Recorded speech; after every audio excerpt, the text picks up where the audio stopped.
There is way too much absolutely delicious political news today to fit it all into one video. So be prepared for a series of videos if I can handle sweltering out here in my studio. Let's get to the news that I think is the best breaking story of the day.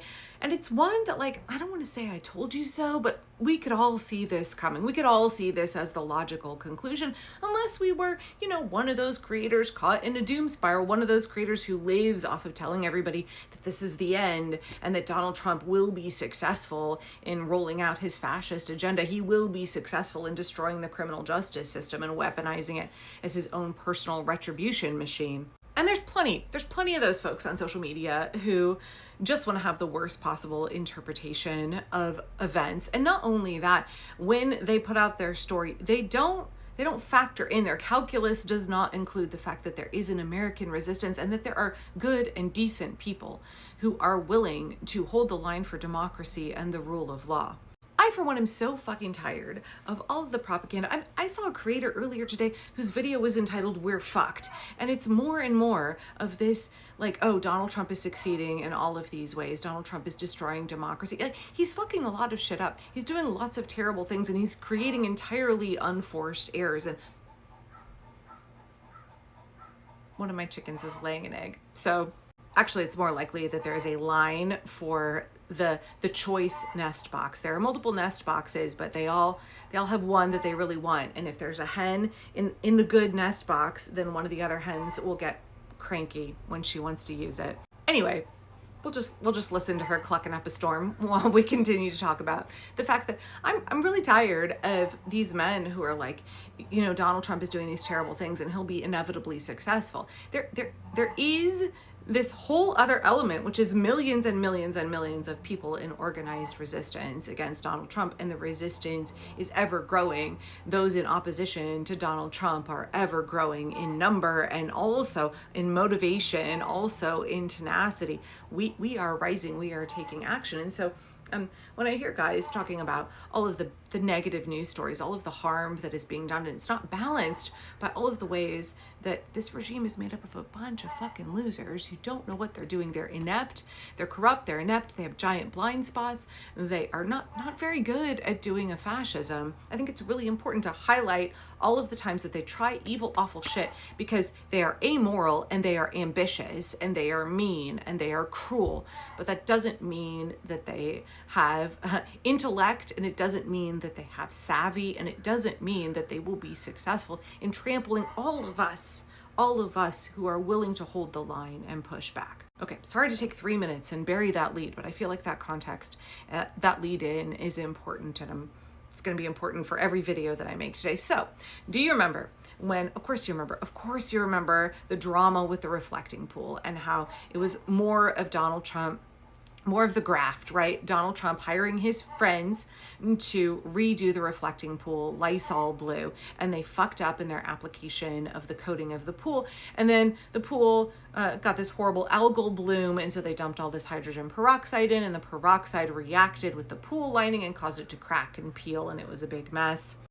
What was it, like $16 million of taxpayer money completely wasted, draining the pool, hiring the same guys to come back and patch it again or redo it. But it was such a humiliating spectacle for Donald Trump that he tried to claim that it was sabotage, that someone had come and cut the pool liner in the reflecting pool. That's not how that works. It was basically like a paint / epoxy. It was not like some tarp in the bottom of the pool. And it just wasn't possible, right? So people were showing up to mock all of this peeling paint in the reflecting pool, and just, it was a good old time. We were all mocking Donald Trump, and he cannot handle being made fun of. He cannot handle being made to look like a loser, being made to look inept, even though he is all of those things. So we saw Donald Trump's highly weaponized Department of Justice, led by Fox News host Jeanine Pirro, decide that they were going to try and charge people because Donald Trump had crafted this absolute bullshit narrative that there was sabotage, there was vandalism, and that's what happened with the reflecting pool. Not ineptitude, right? Not that they created a problem on their own that never should have existed and wasted, more than $10 million of taxpayer money. So there was this gentleman who was a 2-time Olympian his name is David Hearn, and he biked over to check out what was happening, and he got arrested. And Donald Trump and Jeanine Pirro were like, we're going to make an example out of him. We're going to trump up charges against him, because Donald Trump had to preserve this narrative. All of his loyal foot soldiers, including Jeanine Pirro, it's all about, no matter how ridiculous it sounds, you have to make sure that you are validating and upholding the absolute bullshit narrative of Dear Leader, the propaganda of Dear Leader. And because Donald Trump decided that he thought it was going to be convincing to the American people that this was vandalism, they had to find a vandal. And they chose a 2-time squeaky clean Olympian. So a lot of what happens with an authoritarian is that everybody around them needs to support their narrative, needs to support their propaganda.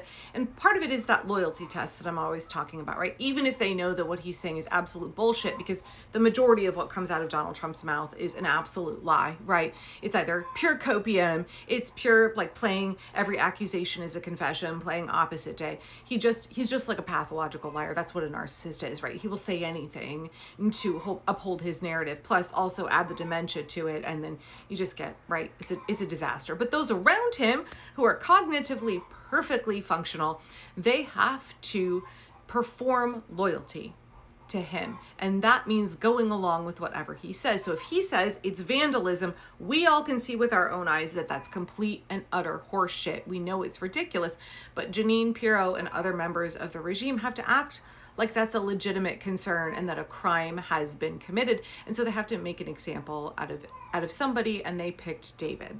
And when this happened, there were folks online being like, this is it, you guys. This is the kind of country that we live in, where these kind of charges can be trumped up and this guy's going to go to prison. And I was like, he's not going to go to prison, because these charges are complete and total ass, and they will not hold up in court. Just like the guy who, I'm so sorry, his name escapes me, who worked for the Department of Justice, who hit a DHS agent with a Subway sandwich, and Jeanine Pirro tried to charge him. And how did that work out? Actually, overwhelmingly, Jeanine Pirro's cases have been thrown out, or the defendants have been found not guilty. They've had to drop a startling number of cases because there is nothing there, right? They are trying to weaponize the Justice Department, and they're failing. So it's not that they're not trying to do bad things. It's, again, fork found in kitchen. An autocrat is going to try and violate the rule of law. A petty narcissist is going to try and get petty revenge. He's going to try and be vindictive and cruel and mean. He's going to try and hurt people. And add to that the fact that Donald Trump is a malignant narcissist. So sadism is a significant part of his personality. He enjoys hurting people. And his minions around him are willing to facilitate him getting off on hurting people by hurting people on his behalf for his pleasure and enjoyment.